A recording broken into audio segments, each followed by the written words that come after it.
वनश्री अश्विन आडे आहे। माझ्या शाळेचे नाव जिल्हा परिषद उच्च प्राथमिक मराठी शाळा शेलूशी। माझ्या वर्गाचे नाव वर्ग 4. आज मी तुम्हाला एक कथा सांगणार आहे। त्या कथेचं नाव आहे मैत्रीण। मैत्रीण म्हणजे 3 मासोळ्या। ते पहिल्या नंबरची मासोळी लई हुशार होती, दुसऱ्या नंबरची मासोळी लई चालाक होती, तिसऱ्या नंबरची मासोळी आपल्या नशिबावर भरोसा ठेवणारी। एक दिवस काय झालं, त्यांनी सगळ्यांनी इथं नदीच्या काठी बसून होते। 2 मच्छीमार आले आणि म्हणाले, मी उद्या या नदीमध्ये जाळ टाकेल। मग ते मी ऐकलं।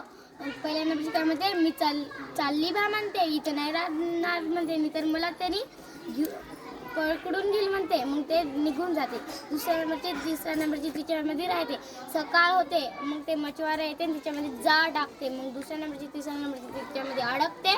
ते दुसऱ्या नंबरची मेलाचं सॉंग करते आणि ते जाळ बाळ करते। मच्छीमार हे म्हणते, हे मासोळी तर मेलेली आहे, मग गिल्लेनगर नदीमध्ये फेकून देते।